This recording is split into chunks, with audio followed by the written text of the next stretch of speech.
What will we read today is Mickey Mouse Runaway Brain. It was a dark, stormy night. Thunder crashed as a bolt of lightning lit up the sky. Mickey Mouse stood in front of his television set. He was playing one of his favorite video games. "I'm gonna finish him off! Take that! A nut!" Mickey yelled at the screen, punching the buttons on his controller. "Catch one of these!" Mickey's excitement was contagious. His faithful dog Pluto raced around the room, barking up a storm. Just then the doorbell rang, but Mickey was so absorbed in the game, he didn't even hear it. "Mickey? Hello?" Called out a high voice. It was Mickey's longtime girlfriend, Mickey Mouse. Minnie planted herself in front of the TV screen and began chattering excitedly. It was a very special night. The anniversary of Mickey and Minnie's very first date. Unfortunately, Mickey had forgotten all about it. "Minnie, you trying to get me killed?" Mickey cried, diving past Minnie so he could see the screen and defend himself against the video villains. Minnie's smile faded.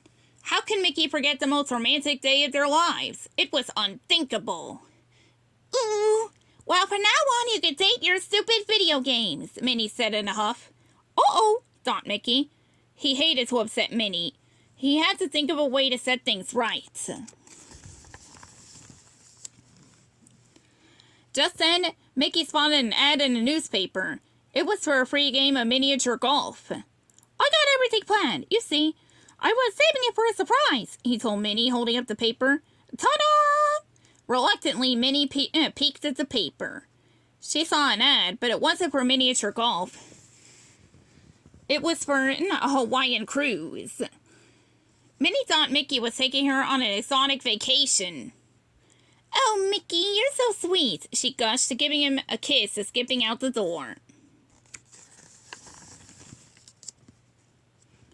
Mickey's jaw hit the ground when he realized what had happened.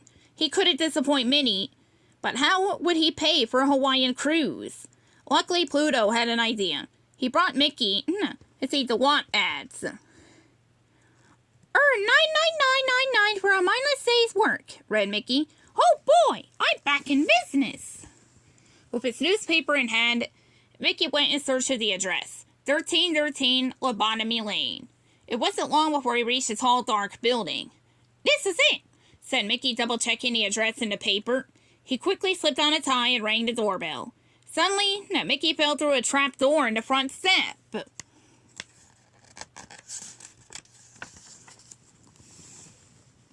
Down, down, down, Mickey tumbled through a long, dark chute. Finally, he landed in a chair. Snap, a metal clamp closed over his left arm. Snap, another one closed over his right arm. Mickey looked around. He was in some kind of strange laboratory. Just then, a mad scientist in a lab coat swung down from the rafters, staring at Mickey. "Dr. Frankenolly, at your service," he said in a raspy voice. "You're here for the job, "Yeah, no," Mickey said. He gulped. This wasn't exactly the job he had in mind. But Dr. Frankenolly wouldn't take no for an answer.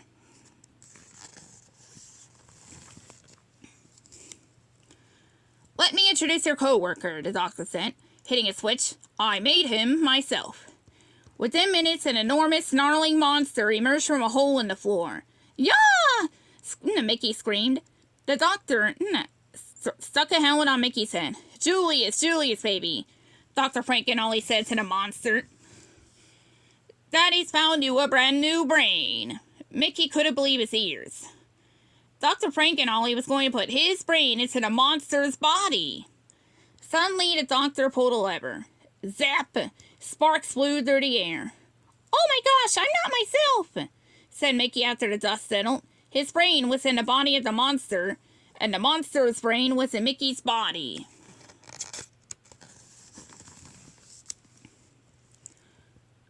"That crazy gizmo really works," cried Mickey. He tried to explain everything to the monster.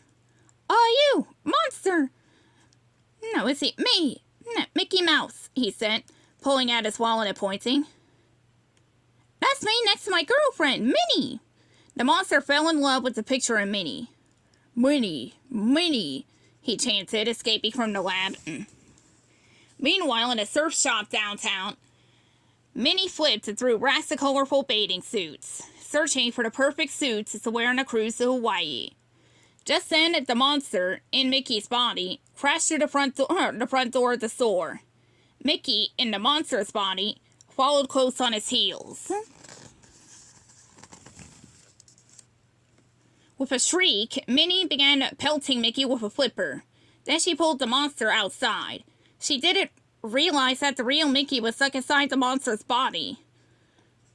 Minnie and the monster started to run. Suddenly, Mickey drove by in a bus. He grabbed Minnie's hand and pulled her on board. "Minnie, stop! It's me, Mickey," he said. As they drove through a construction site, Mickey explained what had happened. Then Mickey and Minnie jumped off the bus. They were able to swing to the top of a building on a crane. Then Mickey went to battle with the monster. Seconds later, an electrical explosion lit up the sky. While fighting, Mickey and the monster had tumbled onto a power line. The shock had switched back their brains.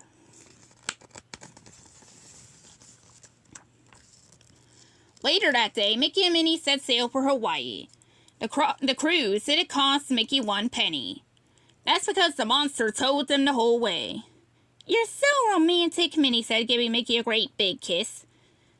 This was one anniversary Mickey would never forget. The end.